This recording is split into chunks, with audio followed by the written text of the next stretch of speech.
Do you have a child who will not stop snacking? You're not alone. A lot of kids today are snacking way too much. And so that's what we're talking about today on this video. Thanks everyone for joining me. My name is Jill Castle. I'm a pediatric dietitian and the host of this channel.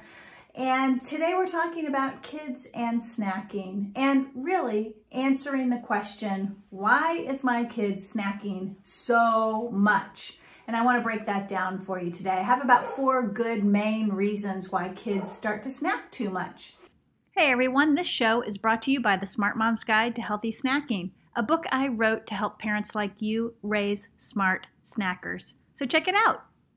First off, why is snacking not good? Well, I actually do think snacking is good for children. It helps them meet their nutrient requirements. It exposes them potentially to some new foods. So there's a lot of good things that can come from snacking, but there are also a downside to snacking. And if you look at the research today on kids and snacking, you'll see that about 25% of the calories that they're consuming is coming from snack foods. And unfortunately, those snack foods aren't the healthiest foods that are in their diet. They tend to be cookies and cakes and candy and high-fat foods like chips or fries or something of that nature. Essentially, kids are getting an extra meal per day in the form of snacks. So it is important to understand, why your child is snacking so much so you can help them get back on track and use snacks to help them, not harm them. So the first reason why kids tend to snack too much is that there's just no structure in the house. So that basically means that meals and snack times aren't really on a routine. There's no rhythm to them. And because of that, kids are left to sort of figure out the snacking thing on their own. And when we leave kids on their own to figure out snacking, a lot of times they don't pick the best snacks. So what you want to do instead is set up a structure for snacking, meaning identify how many snacks your kids are having each day. Identify where they're snacking. Is it in the kitchen? Is it in front of the TV? Is it outside while they're playing? Make it a common routine to snack in the same place.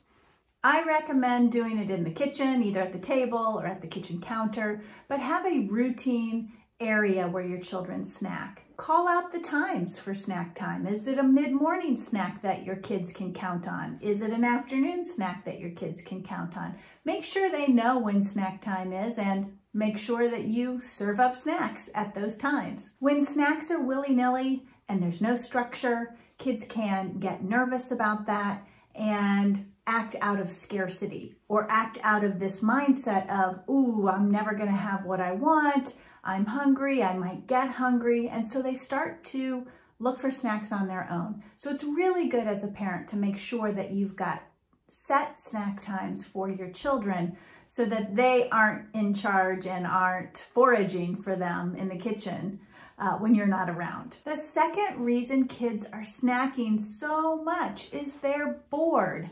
And at the time of making this video, we are living in a pandemic and a lot of kids are home and being homeschooled.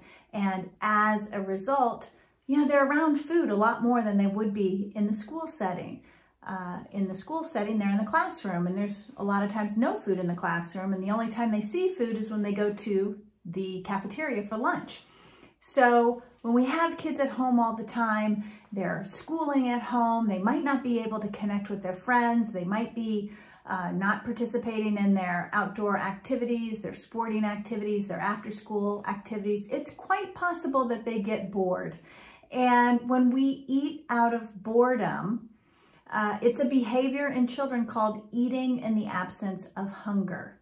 And it's actually been researched quite a bit. But in kids who are eating in the absence of hunger, it basically means that they've kind of tuned out from their appetite cues. So our appetite cues are the things that tell us when we're hungry and they tell us when we're full. And if a child is eating in the absence of hunger or eating for boredom, for example, or emotional comfort, When kids do that, they tend to get out of sync with their appetite signals. So what we want to do instead is make sure our kids understand and can recognize when their body is sending signals of hunger. For example, they get cranky. They might feel like they're really tired. Those are some great signs that can tell a child that they're starting to get hungry. Their belly growls or feels uncomfortable. So we want to help children recognize when they are hungry. And we also want them to recognize when they're feeling satisfied. And I say satisfied because satisfaction after eating is very different from fullness after eating. And we want kids to recognize when they're satisfied so that they can start to wind down their eating. The third reason kids are snacking too much is there are too many unhealthy options around. And it's just too tempting for them. When we have lots of chips and cookies and candy and sweets and ice cream and popsicles in the kitchen, it's really tempting for children, and it's hard for them to navigate that in the healthiest of ways all the time. And so I'm not saying get rid of the unhealthy options. I actually believe that having some sweets around and having some treats around is good. But what parents need to realize is when you have those foods around, you want to make sure that you're including them as part of the meal plan. It's not like you've just bought them and stocked them and they're sitting in the kitchen and then the kids don't know when they're going to be able to get them. So we want to have you, or I want to have you, schedule those sweets and treats into your meal plan. So that might mean that for lunch, they get to have potato chips because it's part of the meal plan. Or at dinner, they get to have dessert because you've scheduled it as part of the meal plan. When you're scheduling sweets and treats into the meal plan, that sends a message to your children that you are in charge, not them. And it also builds security for them, so they don't have to go looking around for those sweets and treats because they know you're going to include them and they will get them as part of their daily routine. And the fourth reason that I think kids are snacking way too much is the fact that they're distracted.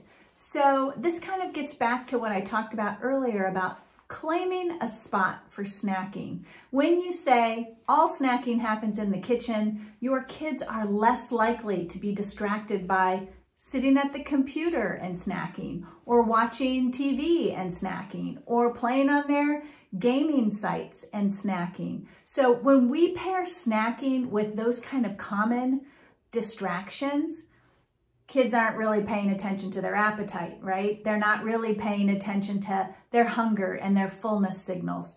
They're just mindlessly eating as they're playing games and typing on the computer. The food is just going in and there's no attention and mindfulness to feeling satisfied or feeling full. And so we want to make sure that snacking is happening distraction-free as much as possible. So that means bringing snacks into the kitchen, or if they're having snack outside, sit down and have that snack. Take the time to sit and enjoy eating that food. Take the time with your child, or have your child take the time to really pay attention and enjoy snack time, rather than eating on the run or eating in the car or watching TV and eating. So if you find that your kid can't stop snacking, it is time for you to take back the reins and bring some more structure into your family world or your family routine. So that means set a time for snacks, set a location for snacks, even set the menu for snacks. It's okay to start on Sunday night and plan out your snacks for the rest of the week. And actually, if you post that somewhere where your children can see it, they will be excited because they'll know exactly what to expect. And again, work in those sweets and treats into the menu as you work your way through the different snacks that you'll be offering during that week. The other thing is just going back to that mindful eating, clear away the distractions, make snacking as revered as mealtime is, and encourage your child to pay attention, to enjoy the food he's eating, and to be aware of his internal signals. hunger signals, fullness signals, satisfaction signals, and really have a dialogue about what their body is telling them, because then they start to recognize whether they're hungry or not, and then eventually start to tie eating to those appetite cues rather than learning to eat because the TV's on, because that's what we do all the time, or learning to grab a snack whenever they sit down for a class online. Those are sort of learned behaviors, and what we want to do is teach our children to really internalize and be in tune to what their body is telling them, not what the external factors are telling them in terms of eating. That's it, parents. I hope that this was helpful for you today. If you want to learn more about snacking, head to my channel, subscribe, hit the bell. I release a video every week on Tuesdays, so I'm talking about lots of different things, from babies to kids to teenagers. We cover a wide variety of things. I also have a podcast called The Nourished Child. If you're interested in going and listening there, you can hear some more diverse lessons and experts talk about child nutrition and feeding kids. As always, it's a pleasure to be here and teach you more about childhood nutrition and feeding your children. Don't hesitate to ask me any questions. Just put your comments below. Give me a thumbs up if you don't mind, and subscribe to the show. I'll see you next week.